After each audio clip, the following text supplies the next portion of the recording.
All right, the first of the specific types of anemia that we're going to talk about is iron deficiency. We're going to talk about this one first because it is the most common around the world, with an estimated 20% of the world's population being affected by this type of anemia. So it is the most common clinically. All right, so we're going to talk about iron. So where is iron found?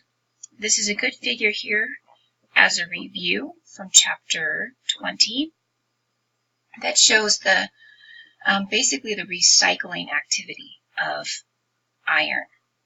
All right, so we'll go here with iron being found in the bone marrow. All right, it's reused in the synthesis of new hemoglobin. All right, so that's a major component of the hemoglobin molecule itself. Hemoglobin is found in the red blood cells that move through the bloodstream.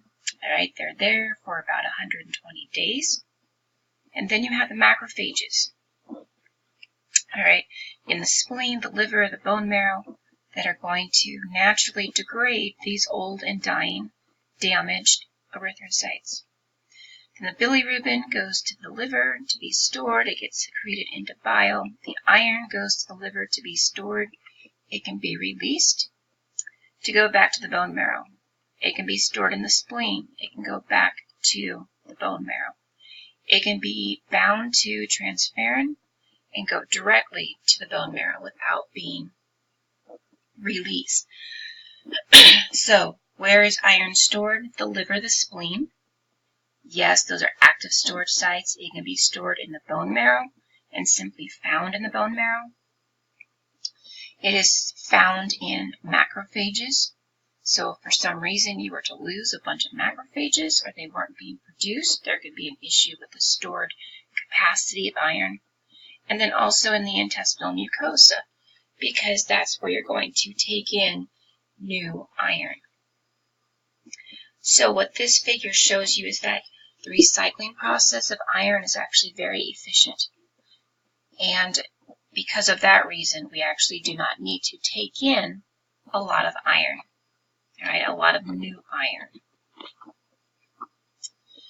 unless we have other issues, other medical issues, say GI issues.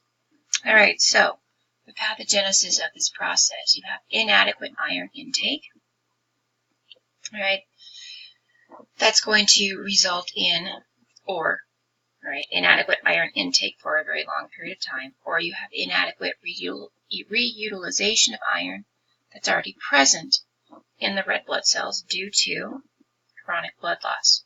You have a bleeding ulcer. You have an ulcerated colon, excess menstrual bleeding. Too many blood donations could be an issue. So people who are at risk are going to be those living in chronic poverty, generally because then you have long-term issues of diet.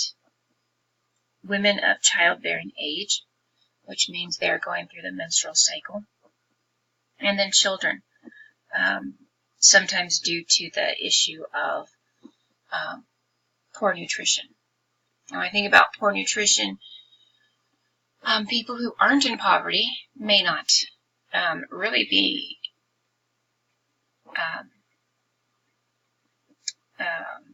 train of thought here. You think about people who are in poverty, and then you naturally think, well, they're going to have issues with nutrition because they don't have the money to supply food for themselves or for their kids or whatever. But I'm definitely not at the poverty level. My family is not at the poverty level. My kids might think that sometimes, but we're not. But at the same time, my son is a very, very, very picky eater and has been a picky eater for a long time. Probably all of his life, really. And he's just 7. Does he eat meat? Not really. He might eat a few processed popcorn chicken nuggets at dinner time. He might eat a piece of bacon or a piece of sausage at breakfast, which really isn't classified as meat per se, really, in terms of nutritional value. And he doesn't like green vegetables, or really any vegetables at that. So he is a bread and pasta and cheese child. But I do worry that he might actually be slightly anemic. We've got him tested once, it wasn't an issue, but he's so incredibly pasty white, and he doesn't eat really any source of iron-containing food. There is one brand of sausage that has a small amount of iron, and Eggo waffles, good source of iron as well. So, you just have to be careful, right? Be aware of what's going on and what food you're putting into yourselves or your kid. So, what occurs in regards to anemia? Right, you've got all of this issue here for chronic blood loss, but with anemia caused by a deficiency in iron, the red blood cells are smaller than normal, and they have lower hemoglobin content. So, just to give you an idea, you've got these nice, pretty donut-like shaped red blood cells, very characteristic. And here you can see the difference in the iron-deficient red blood cells. Right, this clearing in the middle is much larger because the red blood cells themselves are flatter than normal, and so therefore very little or much decrease in the volume that these red blood cells actually have. So these blood cells carry less oxygen. Alright, so iron deficiency anemia develops through different stages. You have stage 1, which you see in your notes section.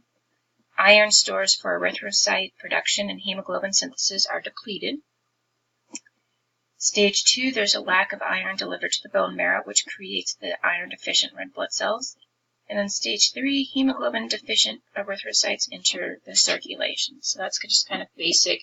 If you think about what's going on in this figure here, you have those 3 different stages that will develop, beginning with the lack of iron.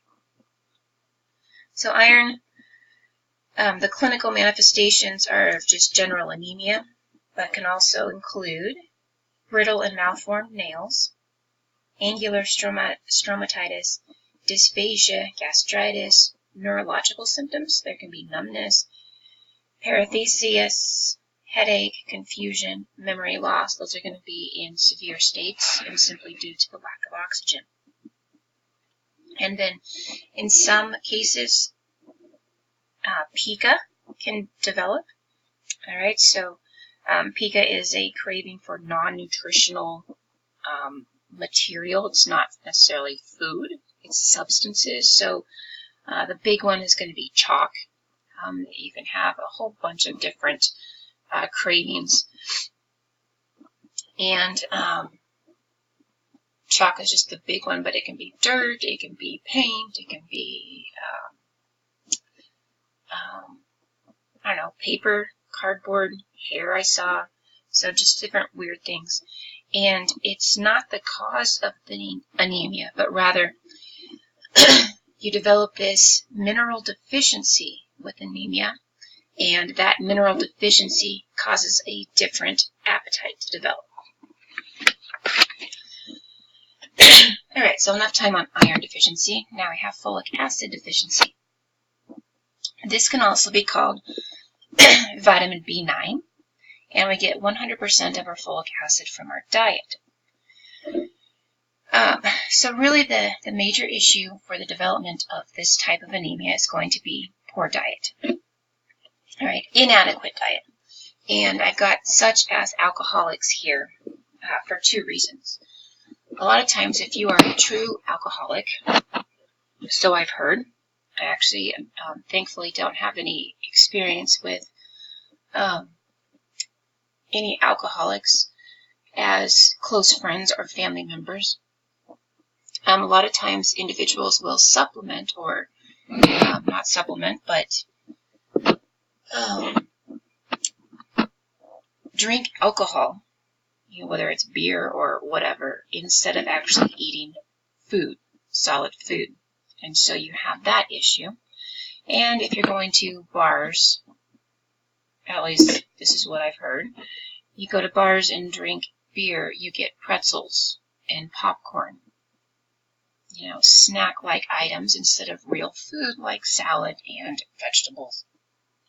All right, so you've got the issue with the inadequate diet for alcoholics, but also a large amount of alcohol in the liver is actually going to interfere with the folate metabolism. All right, so then even if you are taking in proper amounts of folic acid through your diet, if you have high amounts of alcohol, your liver is not going to be able to process the folic acid or the folate. All right, so development of this can be due to poor diet that is low in folic acid or to malabsorption. All right, so poor absorption caused by intestinal disease, chronic inflammation potentially. And then occasionally this deficiency can occur in pregnancy. All right, the reason for that is that you need folic acid for DNA synthesis. And what is a pregnant mom doing during this time, or what is her body doing? All right, producing a lot of new cells for that developing person. A little humor here, when you're pregnant, you have this large parasite inside of you. It's pulling all of your energy. It's pulling all of your folic acid. All right, that's supposed to be meant as a joke.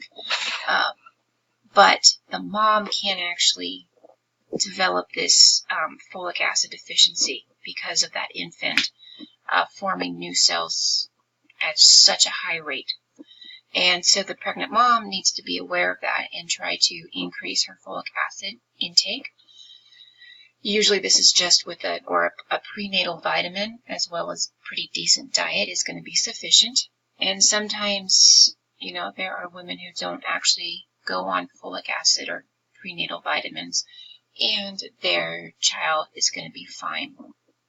So it can be an overkill, but generally there's not going to be an issue with having too much folic acid. In some cases, or some people actually recommend to have the best environment for the growing infant, that a woman, if she plans on getting pregnant, to actually start taking prenatal vitamins a couple of months prior to getting pregnant, just so those folic acid stores are, beyond 100% when that pregnancy starts. All right, in the adult, the real issue is going to be found with the red blood cells being very small, possibly even being deformed, and then having a shortened lifespan. So the overall functioning of the red blood cells is decreased. All right, real fast with this last one, pernicious anemia, also called vitamin B12 deficiency anemia. This is going to be due to the lack of intrinsic factor. This is an enzyme that allows for vitamin B12 absorption. And if you have no intrinsic factor, you cannot absorb vitamin B12. This can be seen following gastric resection or bypass surgery, because again, this is going to be absorption in the intestinal tract. And if you mess up the intestinal tract, all right, you don't have that absorption. And the treatment is going to be injection of vitamin B12. All right, so the result of vitamin B12 in the system is that the cell growth is inhibited, all right, especially with red blood cells. So you have the production of few red blood cells, and the red blood cells that are formed can be deformed with poor oxygen carrying capacity. So this can also, or a lack of intrinsic factor, and therefore the very high amounts of vitamin B12 that are not being provided to a body, can lead to neurological damage due to informed myelin production. So heavy alcoholics are affected, smokers can be affected, and hot tea consumption, which is just kind of interesting. And this is really going to just interfere with vitamin B12 absorption and even the production of the intrinsic factor. So symptoms: paresthesia, clumsiness. The elderly may present with what appears to be dementia. And this can be chronic or transient.